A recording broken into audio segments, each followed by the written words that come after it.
Saan nanggagaling yung anti-Duterte stand? Kasi earlier sinabi mo, I am anti-Duterte, I am anti-Marcos, and pro-people.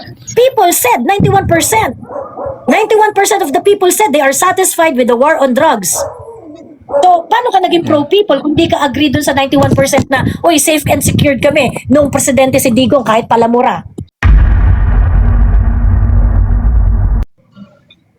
Diba? Inosente yung bata, di ma-addict yung bata eh. Kaso yung tatay, addict. So, ang ginawa ng tatay na addict, na pusher, ayaw niyang ayaw niyang mahuli siya, ginawa niyang shield ang bata. In fact, it is proven among law enforcement that pusher would always carry children with them. Because they know that if they're carrying a child or their wife or their girlfriend, pagka nagbebenta sila, kahit inosente yung babae at hindi naman talaga kasama, madadamay siya sa putukan kasi nga, deliberately dinala talaga yan nung mga pusher, addict at nung mga drug lords kasi iniisip nila na pagkapapatayin sila ng pulis, magdadalawang isip ang pulis. Dahil may bata may babae. Yeah. You know that. Tama? So that is why there's really going to be collaterals. Meron at meron talagang mamamatay na inosente. Okay? I don't know about you, JCK, okay? Pero ito kasi ang ganito kasi ako bilang rational na tao at bilang reasonabling tao na hindi basta-basta nagfo-formulate ng opinion nang hindi ko iniisa-isa ang lahat ng variables sa aking opinion. Unang-una kong inaalam is ano ba ang sektor ng lipunan na nakinabang sa war on drugs? Gaano ba kadami na sektor ng lipunan ang galit sa war on drugs? Okay. When PRRD stepped down, okay, you know, PRRD's policy is really very unorthodox. Grabe talaga yung ginawa niya eh. Hinanting niya talaga lahat ng mga drug lords eh. Even PRRD said, it came to a point that I am fighting my own government. I did not expect that the drug problem here in the Philippines is that bad. It is so bad na involve pati ang mga matataas na tao at pati mga generals. Sinabi yan ni PRRD, pati ang mga generals involved. Sinabi yan ni PRRD na kalaban niya sa droga ay pati mga men in uniform, pati mga general, But I have a pati question. mga government officials na matataas. So that's why kaya nga nag-apologize din si PRRD. I'm so sorry, I cannot do it in 6 months because I did not expect that I'm going to fight my own government because of this. Yeah, I could remember. PRRD said that. Okay? PRRD said that. Ngayon, okay. The war on drugs of PRRD, it's not perfect.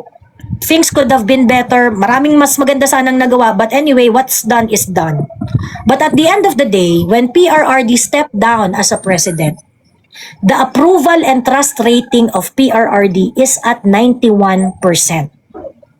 Largely contributing to dissatisfaction and approval rating is because of the peace and security that he had given to the Filipino people.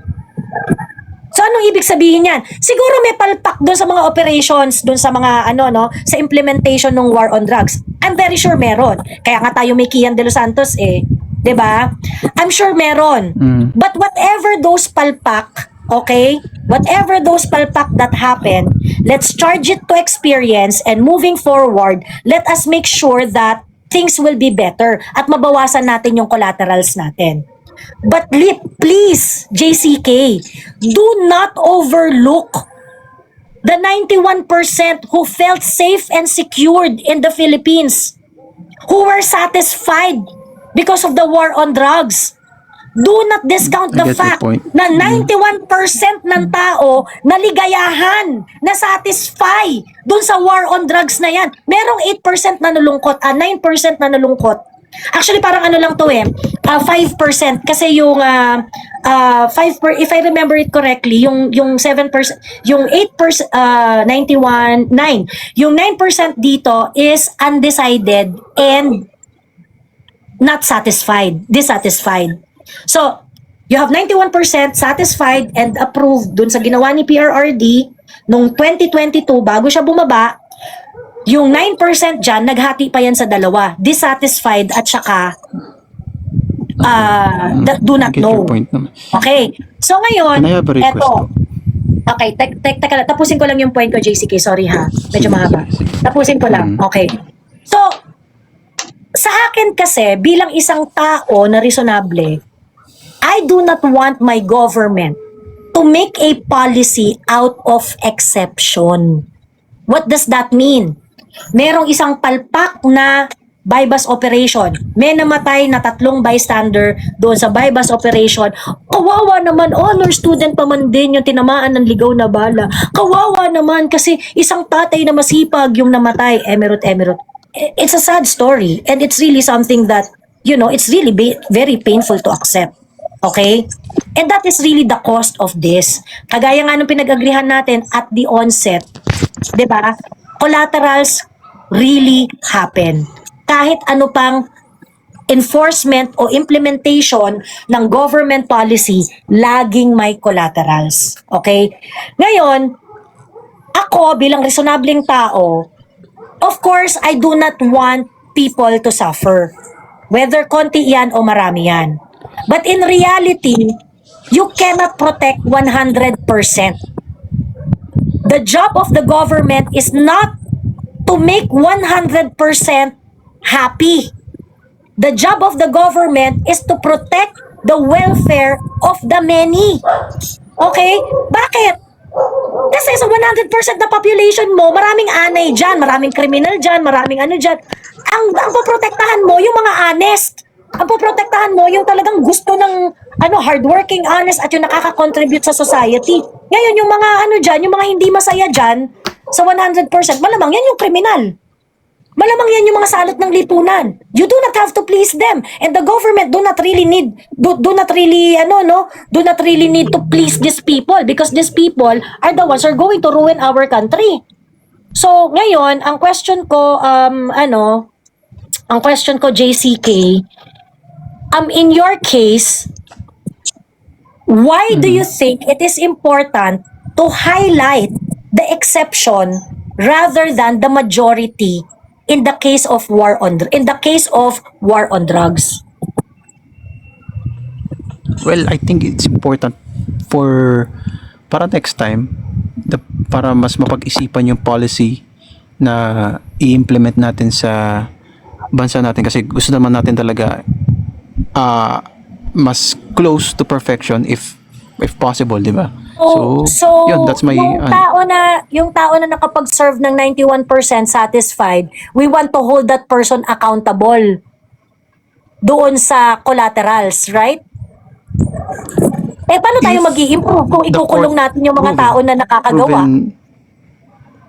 I mean, we could leave that naman always to the court, di ba? To sila mag-investigate, they have the kasi hindi naman in-afford ng JCK, hindi naman in-afford ng government mo na mag-investigate dito sa Pilipinas. Ang ginawa nila, yung taong nakagawa at nag-implement ng war on drugs, shinip nila abroad. Yeah, so that's paano why mahanap yung hustisya diyan? Yeah, so siguro that's why I agree kanina na sana ma-approve na yung petition that's habeas corpus case only, JCK That's just habeas corpus case. It's just actually a case of liberty. Tell us if it's not talking about war on drugs. So I would like to go back again. Saan nanggagaling yung anti-Duterte stand? Kasi earlier sinabi mo, I am anti-Duterte, I am anti-Marcos, and pro-people. People said 91%. 91% of the people said they are satisfied with the war on drugs. So, paano ka naging pro-people kung di ka agree dun sa 91% na, oy, safe and secured kami nung presidente si Digong kahit palamura?